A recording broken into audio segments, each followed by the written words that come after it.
Welcome to the Naples Community Church Podcast with Pastor Kurt Anderson. Thank you for joining us today. We hope you find this sermon inspires you, builds your faith, and gives you perspective to see God moving in your life. We trust God has great things in store for you. Enjoy today's message.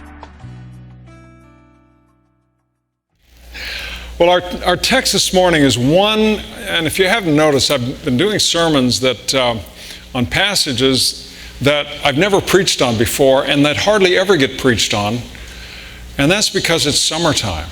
And so if I shank it, it does minimal damage, you know. And the text that we have this morning is particularly difficult. And it may seem like it's torn, bleeding out of context, but the reality is, as it's presented to us in the Gospel of Luke, it feels out of context. Jesus is in Jerusalem. He's heading to the cross. He's going to go through his own personal baptism for our salvation. And this is then what he says to the denominational leadership and to his disciples. I have come to set the world on fire, and I wish it were already burning.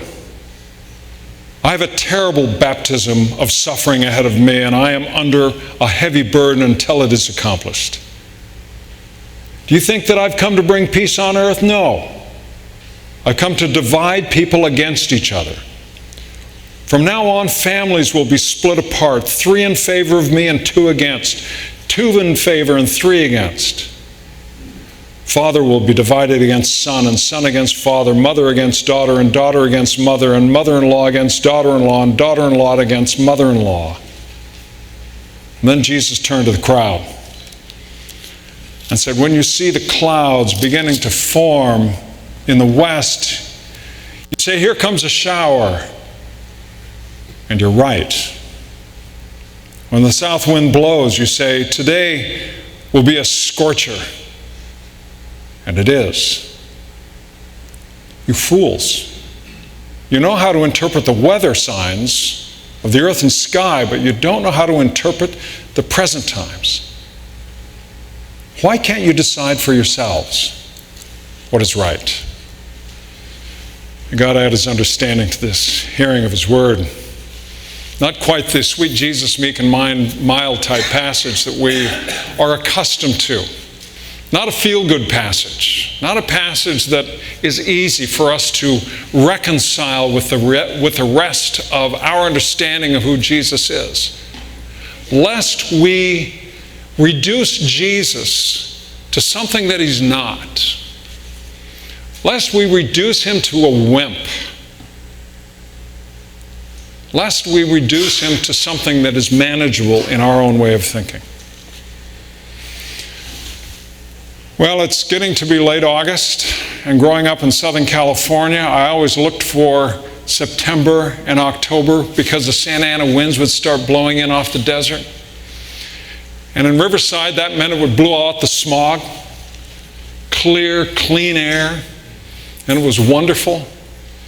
Those winds would kick up 30, 40, 50 miles an hour, and they would put an aroma in the air. And as a kid, I loved it. I had a little MG convertible, and I would always go out and drive around during those winds. Loved it. But then all the whack jobs come out also. During the fall windy season, the hot, dry wind, which in Palestine they call the Sirocco winds. Here in California they call them the Santa Ana winds. Or some say Santana, meaning devil winds. And it's at that time arsonists come out. And we have these fires in California every single year. And these evil people go out, and I really think that there's a competition who can burn up the most acreage. So when I went to school in Santa Barbara, I remember the hills over Santa Barbara lit up with fire. And then in Ventura, during my ministry in Ventura, the hills close to the house were also lit up with fire, and coyotes were down in our streets. And kids, don't go outside. My son wanted to go out anyway, see a coyote.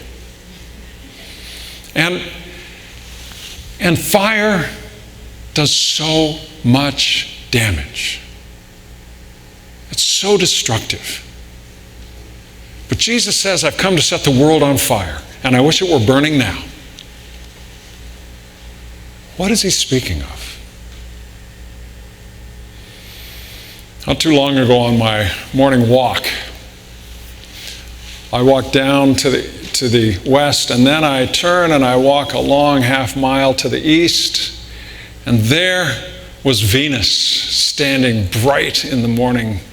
And the sun was glowing below, but Venus was bright and full. It wasn't in a crescent, because I went home and checked my binoculars. It was a full Venus, beautiful, bright.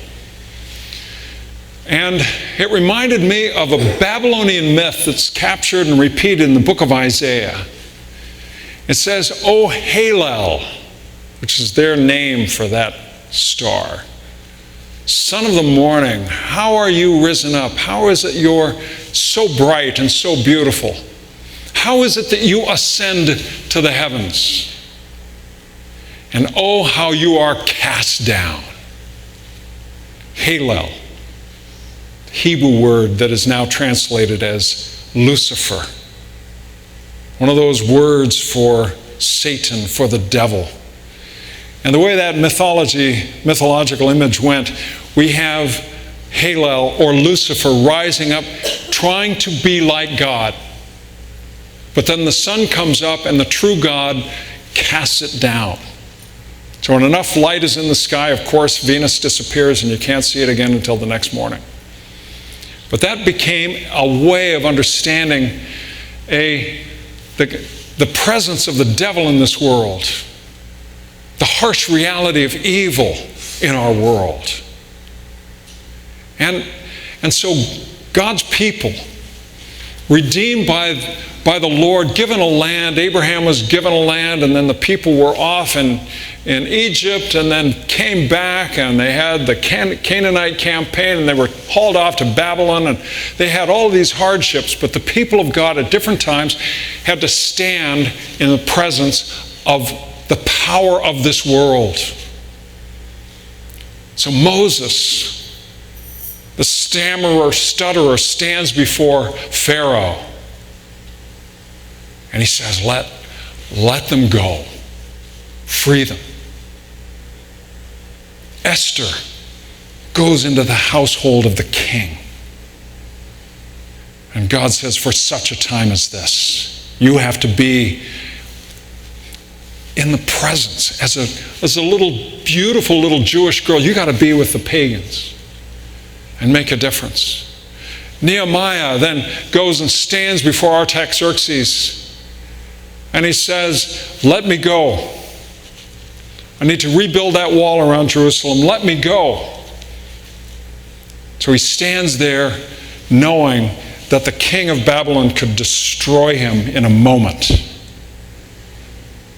God's people are called upon to stand in the face of that which is representative of the power of evil in our world.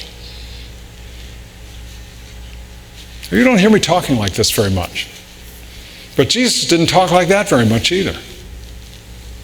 But there's a reality that must be affirmed as we live in this world and as we encounter the harsh truth that evil is. So Amos the prophet is dealing with some very bad, a king and queen that were very bad, Ahab and Jezebel. And he calls upon God to take care of this problem. We've got evil going on over our nation. Calls upon God. And God finally says, okay, I'm going to judge the people. I'm going to judge them with pestilence. And Amos says, oh no, Lord, please don't. They are so small. Israel is so small. So it says God repents. He doesn't do it. But then he comes back and says, I'm going to judge with fire. And Amos cries out to God, oh no, Lord, please don't. Israel is so small. And God repents again. And then he says, this is the judgment that I will send. I will put a plumb line in their midst. I will put a standard. I will put truth amongst them. They will see their own evil and their crookedness by the clarity and purity of the presence of the plumb line of Christ, the one who came and gave himself.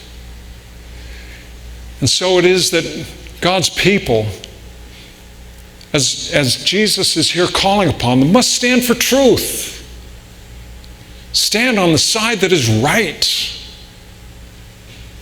One of the reasons we have our issues hour together is so that we might derive and modify our thinking, not just according to whatever is coming off over MSNBC or Fox News, whatever it is, the source of our information, but that we might filter everything that's happening in our world through the filters of our faith, that we might understand that there's nothing new about what's going on today.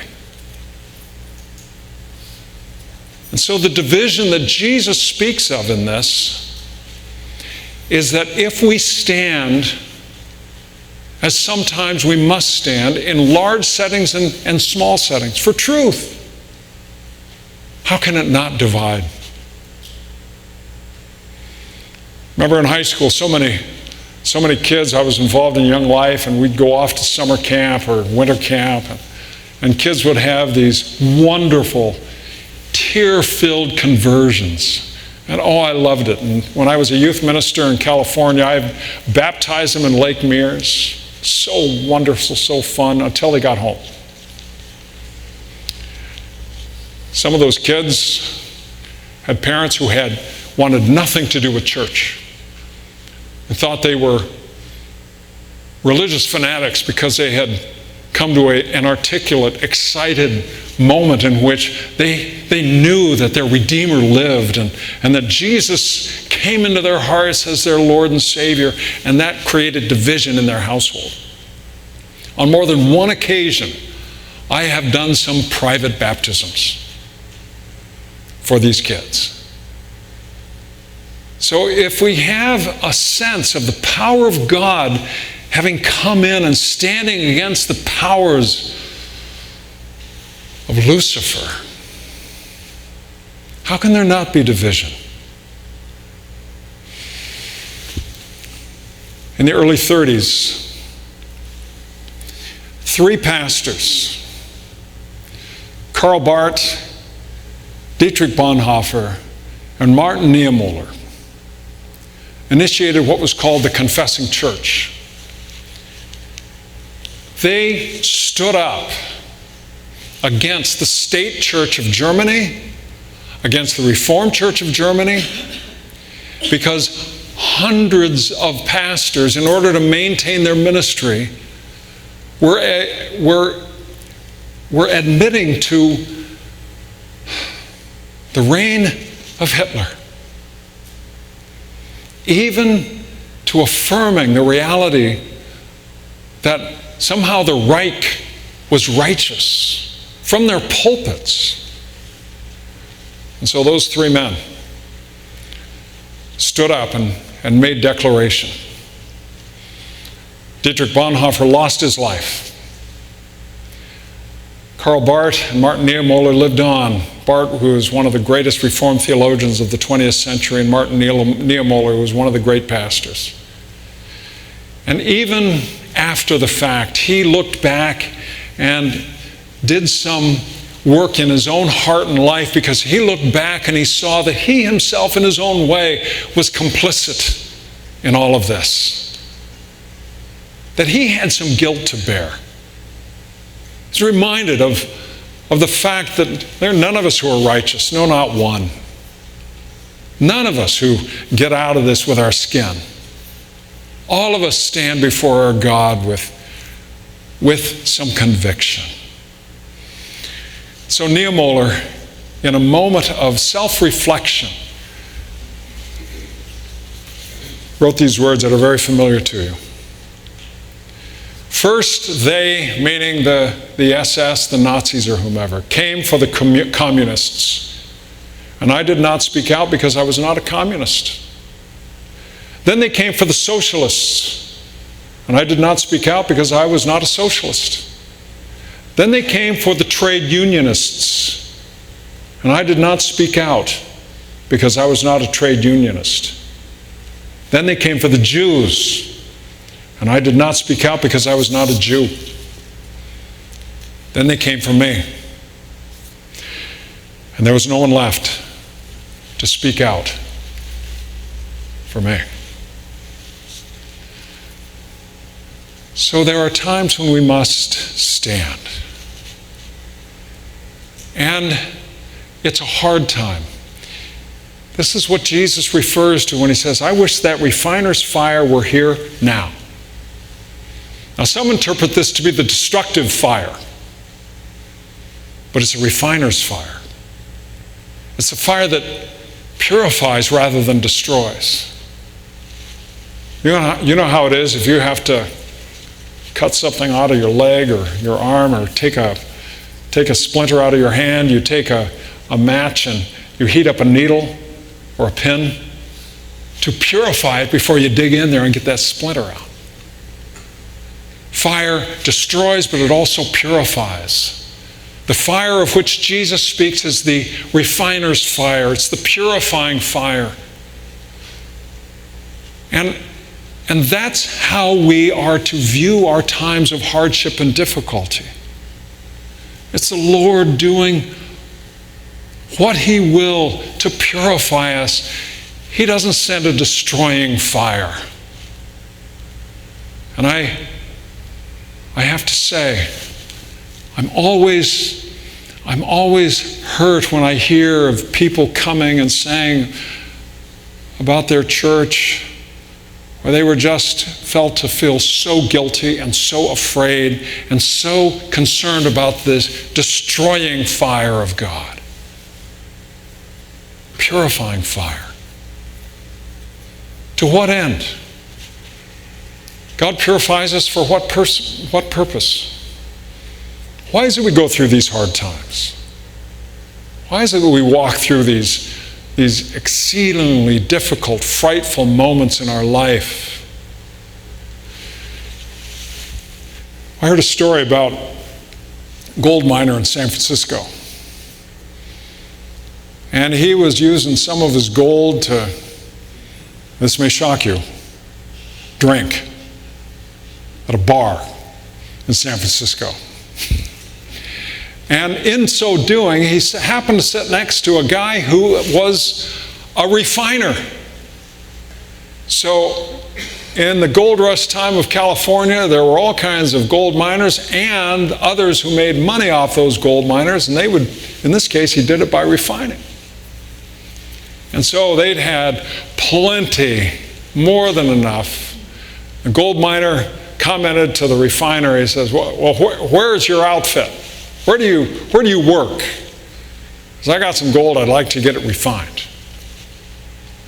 And he gave him the address, and so it was a little storefront, someplace there in San Francisco.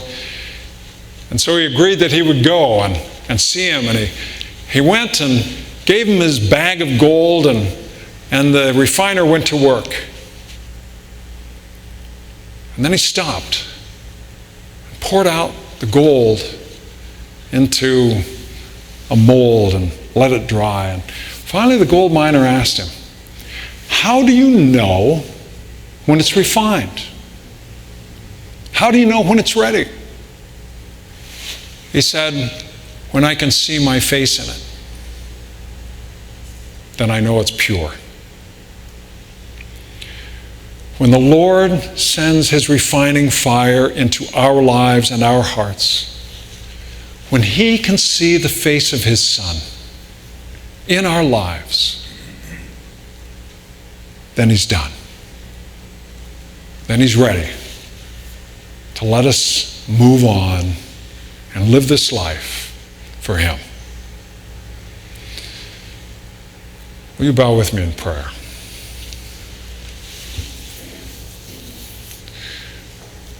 Lord, look at us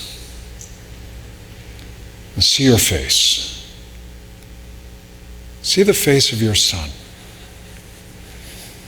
And when we go through these fires, when we stand for truth, when we must decide, may you be glorified. May you have your way.